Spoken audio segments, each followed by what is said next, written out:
This is Daily Armenia, CivilNet's daily news digest. Here's what's making headlines in Armenia today.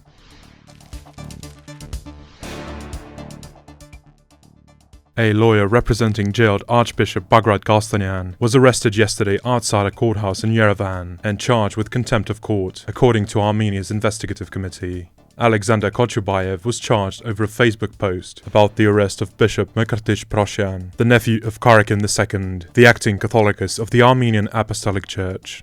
Prosyan was arrested on Wednesday on allegations that he coerced clerics to join anti-government demonstrations ahead of the 2021 nationwide election. Such abuse of power is a criminal offense in Armenia, punishable by up to 5 years in prison. In his post, Kochubayev wrote, "Investigators, prosecutors, and judges who have sold their souls to the devil, your punishment will be divine. I pray that the Lord does not forgive you, and that you atone for your sins for generations." He added, "Used condoms are eventually thrown in the trash. Think about that." Condom is a common insult in post-Soviet slang. Kochubayev has been placed in pre-trial detention and faces up to 5 years in prison if convicted.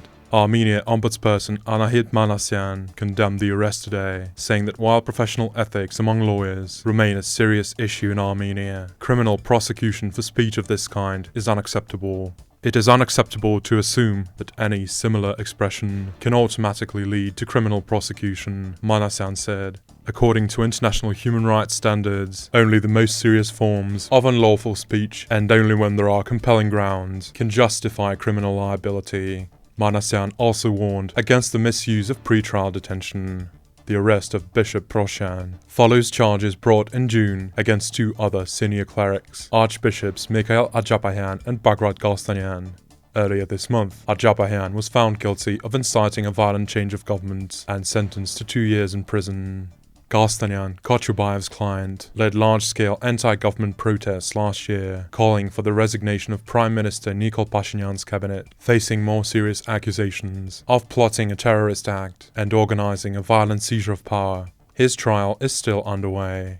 Tensions between the government and the Armenian Church, which have simmered since 2020, escalated in May when Pashinyan accused Catholicos Karakin II of violating his vow of celibacy and called for his resignation and a purge of the church. Government-aligned figures have since leveled additional allegations, including claims that church leaders engage in shadow business operations, taking advantage of tax exemptions, collaborate with Russian intelligence services, and try to influence elections and political power structures.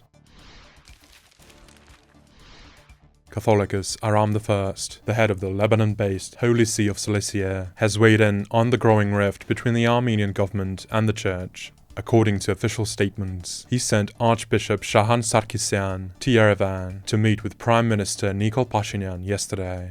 Pashinyan's office said the Prime Minister and Archbishop Sarkisyan exchanged warm greetings and discussed issues of mutual concern. However, a separate statement issued by the Holy See of Cilicia noted that Catholicos Aram I considers the ongoing disagreements between the state and the church unhealthy. The nation's highest interests require a strong and collaborative partnership between these 2 foundational pillars of Armenian society, the church said.